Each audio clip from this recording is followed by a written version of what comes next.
Presencias del más allá. La familia Sánchez llegó a su nueva casa, en una ciudad del estado de Sonora. La habían conseguido por un buen precio, y habían invertido el resto de sus ahorros en acondicionarla, puesto que llevaba varios años deshabitada. No era una casa lujosa, pero con sus 3 recámaras era suficiente para el matrimonio y sus 2 hijas, Carla, de 15 años, y Maura, de 7. Estacionaron el auto ante la pequeña verja. El jardincito de entrada tenía un pasto recién sembrado, y la casa parecía estar esperándoles. Emocionados como estaban, se apresuraron a entrar.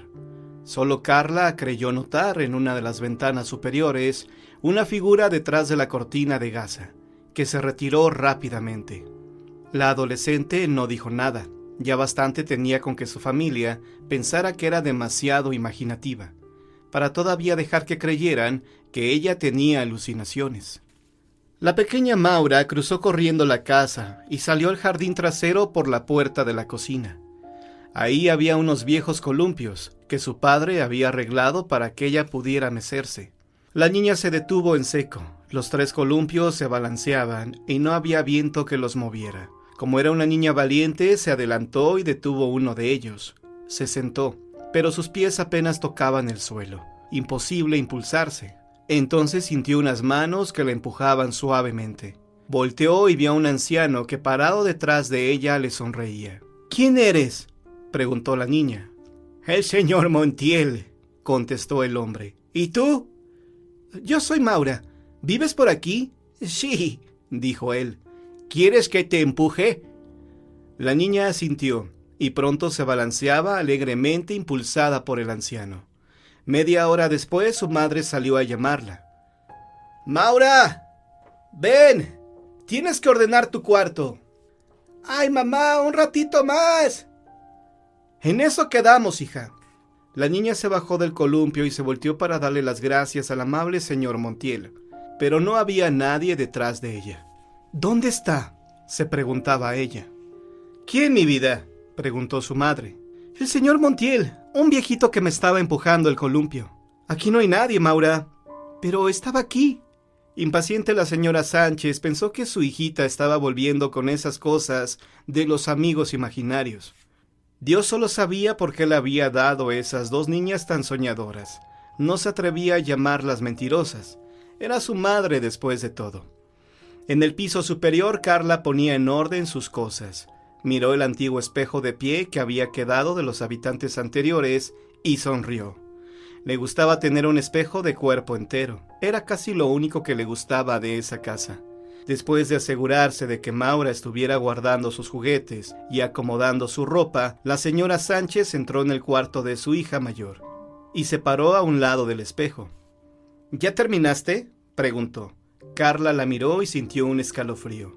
Reflejada en el espejo, pudo ver claramente a una figura que tenía la cara cubierta con una capucha, parada detrás de su madre, pero solo era una imagen. No había nadie más que ellas ahí. «¿Qué tienes? ¡Estás pálida!», exclamó la madre preocupada. «Nada, mamá. Estoy bien, de veras», contestó la adolescente. Durante la cena, la pequeña Maura contó a su padre el episodio en el jardín. «Era muy amable, papá. Me dijo que se llamaba el señor Montiel. Traía puesto un chaleco café, como los que usaba mi abuelito». El señor Sánchez cruzó con su esposa una mirada de resignación. Él tampoco entendía de dónde había salido sus hijas tan imaginativas. «Sigue comiendo, Maura», recomendó su madre. «¿Y qué más pasó con el señor Montiel?», preguntó Carla, súbitamente interesada. «¿Cómo era?». «Flaco, con el pelo blanco», contestó Maura. El señor Sánchez hizo un esfuerzo por desviar la conversación. «Mañana voy a explorar el sótano», anunció. «¿Alguien quiere ayudarme?». «¡Yo!», exclamó Maura feliz. «¿Tú crees que encontremos algún tesoro, papá?». «No sé lo que encontraremos», respondió este. «Son trebejos de la familia que vivía aquí». «¿Quiénes eran, papá?», preguntó Carla. «No lo sabemos, hija. Yo traté con una agencia corredora de bienes raíces». La noche cubrió el cielo con su manto de tinieblas, y una luna pálida asomó entre las nubes, acostada en su cama. Carla podía verla a través de la ventana. Había algo en esa casa que no le gustaba. Estaba segura de haber visto la figura encapuchada, pero temía que sus papás pensaran que era solo su imaginación. El cansancio del día acabó por vencerla y se quedó dormida. Despertó sobresaltada. Escuchaba unas voces que parecían entonar un cántico, de esos que se usaban en las iglesias, gregorianos. Se incorporó en la cama, alerta. Las voces comenzaron a murmurar su nombre. ¡Carla! ¡Carla!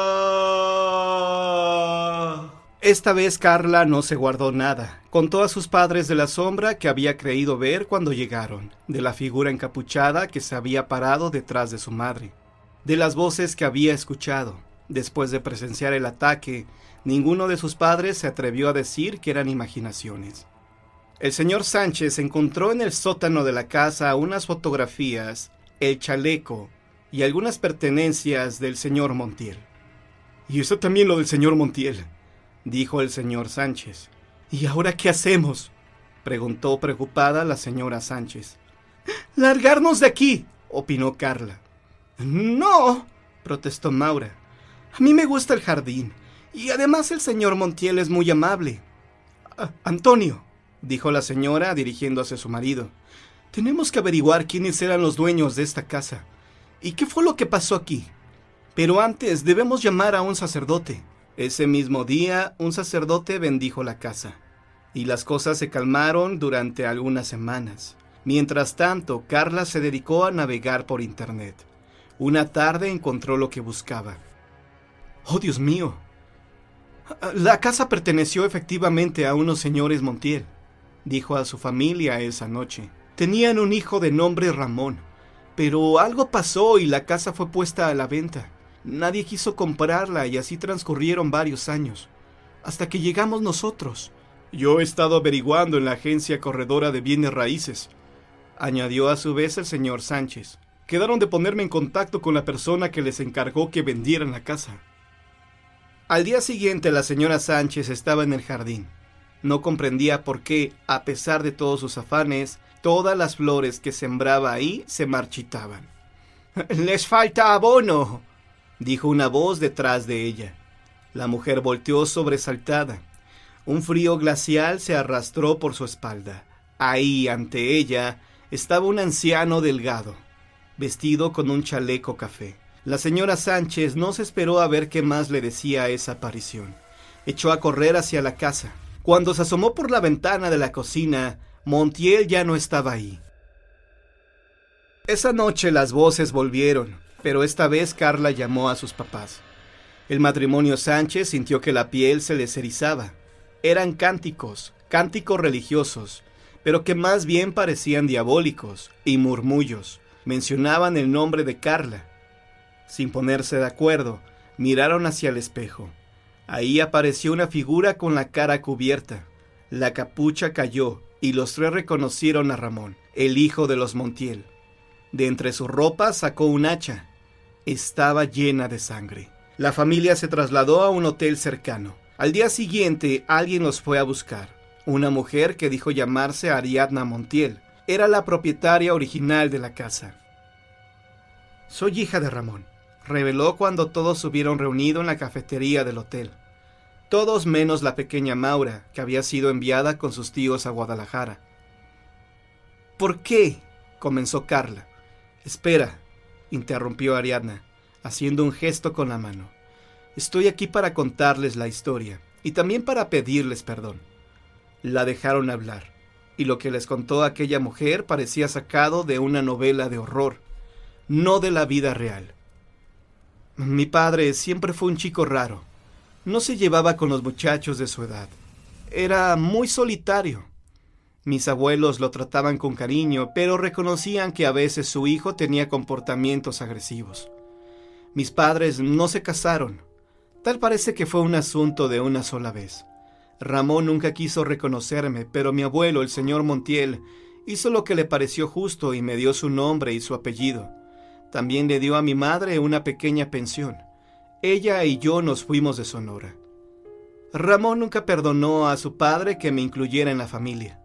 En su mente ya algo perturbada lo consideró una traición. Cuando nosotras nos fuimos se volvió más agresivo. Estaba enfermo, muy enfermo mentalmente. Un día, después de una discusión, se procuró un hacha. Entró a la casa y en un rapto de locura, le quitó la vida sádicamente a sus padres, que no pudieron defenderse ante ese gigante enfurecido. La casa quedó convertida en una carnicería. Había sangre por todas partes. Cuando se dio cuenta de lo que había hecho, Ramón se quitó la vida. El asunto fue silenciado y yo heredé esa casa. Para entonces mi madre había fallecido también. Puse la casa a la venta, pero la gente decía que aquí asustaban, que los fantasmas de mi abuelo y de mi padre se aparecían. Por eso permaneció deshabitada. Las personas no quieren ligarse con lugares donde hayan ocurrido hechos violentos. Hasta que llegaron ustedes, que venían de fuera y no podían saber nada. Yo pensé que lo de los fantasmas eran habladurías. Jamás me imaginé que eso fuera real.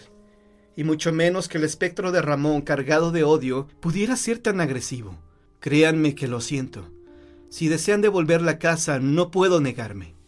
Esto ocurrió hace 2 años. Hoy ya no existe la casa donde tuvieron lugar estos desdichados acontecimientos. En su lugar hay una clínica de salud del gobierno. Pero las presencias del más allá que alguna vez la habitaron siguen ahí. Cuando menos una. Hay médicos, enfermeras y pacientes que juran que algunas noches se puede ver una figura encapuchada recorrer lentamente los pasillos. Y algunos creen haber visto asomar entre sus ropas oscuras un hacha ensangrentada.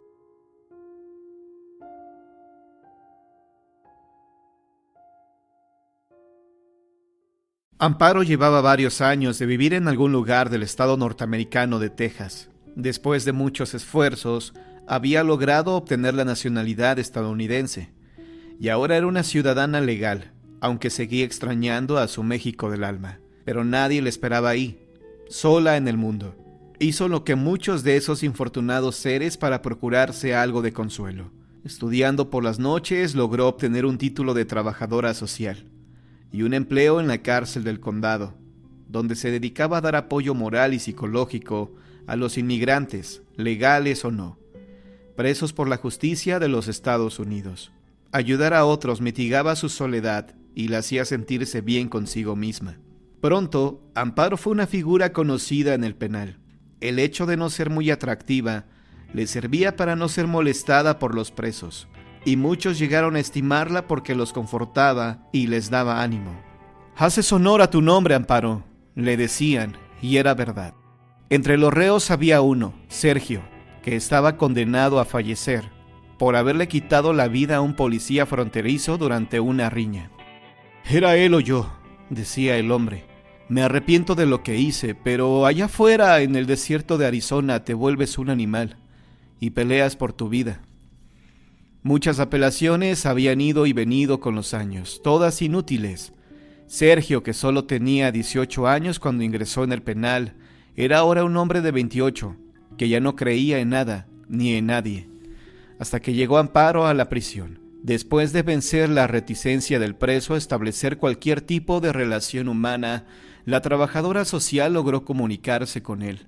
Sin embargo, tuvo que pasar un tiempo antes de que Sergio se abriera y le hablara a la mujer de su soledad, de su dolor por haber perdido a su familia, que le había abandonado en ese suelo extranjero, de su desesperación de hallarse cautivo, de su miedo a fallecer. Con su voz dulce y su inteligencia natural para manejar las emociones, con su comprensión y su ternura, Amparo llegó a convertirse en el único asidero que Sergio tenía con la vida. Se desarrolló entre ellos una relación de amor fraterno, de verdadera amistad desinteresada. Y muchas veces, la mujer se quedó horas extras conversando con ese hombre cuya existencia perdía cada día más sentido. Una mañana, Sergio no salió a reunirse con ella en el pabellón de visitantes. Un custodio le informó que la noche anterior le habían dado fecha de ejecución.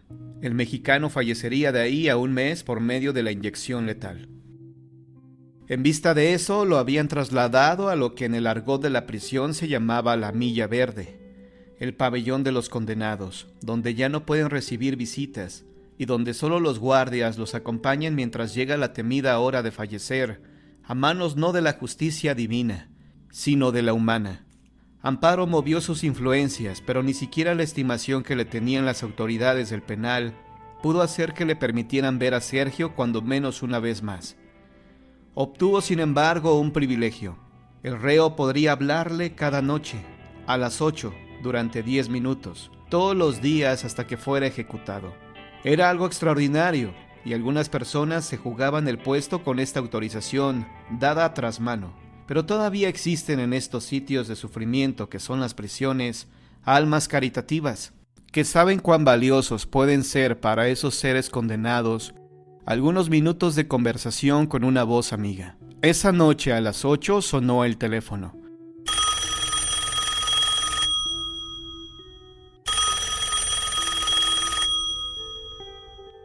Amparo verificó el identificador de llamadas. Era de la prisión. «Bueno», contestó. «Amparo, soy Sergio. Gracias por haberme conseguido este regalo de poderte llamar». «No me dé las gracias. Mejor háblame. Dime qué sientes. Dime todo lo que quieras. Estoy aquí para ti, como siempre lo estuve». Así, el reo condenado a fallecer y la comprensiva trabajadora social hablaron durante unos minutos. Un poco antes de colgar, Sergio le hizo una petición. «Amparo, ¿podría rezar conmigo un Ave María? Quiero que la Virgencita de Guadalupe me proteja». Esto se hizo una costumbre. Todos los días finalizaban su plática con una oración a la morenita. Los días fueron pasando, inevitablemente, y conforme se aproximaba la fecha fatal, Amparo logró transmitirle a su amigo una profunda paz. La angustia y el miedo iniciales dieron paso a la resignación, y Sergio aprendió a esperar el final con calma, confiado en que Dios, en su misericordia, tal vez lo perdonaría. Todos los días a las 8 de la noche, Amparo aguardaba junto al teléfono, y levantaba el auricular al primer timbrazo para dar su obsequio de consuelo a su amigo Sergio. La noche antes de la ejecución, la trabajadora social tenía una noticia para el reo. «Sergio, la Embajada de México está pidiéndole al gobierno de Texas la condonación de tu sentencia por una cadena perpetua». «Mañana a las 10 se cumple mi sentencia», dijo Sergio sin alegrarse ni entristecerse por las buenas nuevas. «A menos que el gobernador en persona hable antes, nada podrá detener la ejecución». «Ten fe», insistió Amparo. «Si Dios quiere que vivas, vivirás». «Prefiero fallecer», respondió Sergio. «Llevo tanto tiempo preparándome y me has ayudado a encontrar tanta paz que no sé qué haría si me concedieran la vida, pero encerrado en esta prisión». «Yo estaría contigo, te iría a ver a diario, como antes». «Eso sería lo único bueno, Amparo. Pero ¿sabes qué? No sé si me perdonarán o no, pero lo que sí te digo es que lo que tú me has dado en estos últimos meses es digno de un ángel de bondad. Y tendrás mi agradecimiento siempre, querida amiga». Amparo musitó un sí ahogado. Se había prometido que no lloraría nunca delante de Sergio, pero el solo pensar que quizá era la última vez que hablaría con él hizo que estallara en lágrimas. Al otro lado de la línea, en la cabina telefónica de la Milla Verde, y custodiado por 2 guardias, Sergio comenzó a rezar en voz alta. Poco a poco, Amparo se calmó y se le unió. Pronto, los 10 minutos habían transcurrido y tuvieron que colgar. «Adiós, Sergio», dijo ella. «Quizá hasta mañana, como tú misma lo has dicho», respondió él. La comunicación se cortó. Amparo no pudo dormir esa noche. Rezó durante horas porque el gobernador aceptara perdonar al reo mexicano que debía fallecer al día siguiente. La mujer se levantó antes del amanecer. Se vistió y se fue a la prisión. A las afueras del penal se había reunido una pequeña multitud de activistas en pro de los inmigrantes que pedían la condenación de la ejecución. Dieron las 10 de la mañana. El permiso del gobernador nunca llegó. Acostado en una fría camilla, en presencia de las autoridades del penal y de algunos periodistas, Sergio Ramírez fue ejecutado con la inyección letal. Amparo regresó a su casa y pasó el resto del día en un profundo estado de depresión. Habría abrigado por unas horas la esperanza de que su amigo recibiera el perdón, y eso hacía más doloroso aún el resultado fatal. Sentada en su sala, apenas se dio cuenta cuando oscureció. Dieron las 8 de la noche. El teléfono sonó.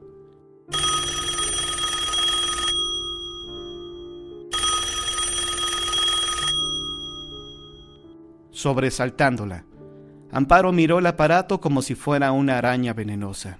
El teléfono siguió sonando. La mujer miró el identificador de llamadas. Decía sin número. Entonces contestó. ¿Bueno? Nadie respondió al otro lado de la línea, solo una respiración. Amparo luchó contra su propia incredulidad. «Sergio, ¿eres tú?» La comunicación se cortó y Amparo se quedó temblando. Al día siguiente acudió a la oficina telefónica para pedir que rastrearan la llamada. Lo que le dijeron acabó de desconcertarla. «Esa llamada nunca se hizo, señora. No la tenemos registrada». «Pero no puede ser. Yo misma contesté», protestó Amparo agitada. «Mire los registros. No aparece ninguna llamada a su casa a las 8 de la noche del día de ayer», insistió el empleado. Amparo volvió a su casa sin saber qué pensar. Quizás se había tratado de un accidente, una casualidad, un desperfecto en la línea. A las 8 de la noche el teléfono volvió a sonar.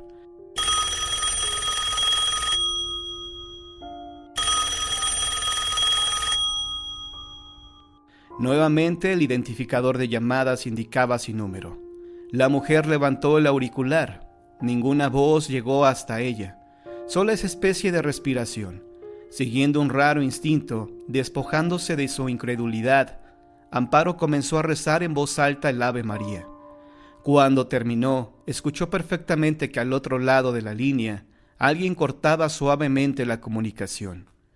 El teléfono de Amparo siguió sonando exactamente a las 8 de la noche durante muchos meses, y cada vez ella rezaba en el auricular el Ave María. Ninguna de esas llamadas quedó registradas jamás. Un día el teléfono no sonó más, y de alguna forma la mujer supo que su amigo Sergio ya no necesitaba sus oraciones, porque alguien más poderoso que cualquier tribunal terrenal lo había perdonado.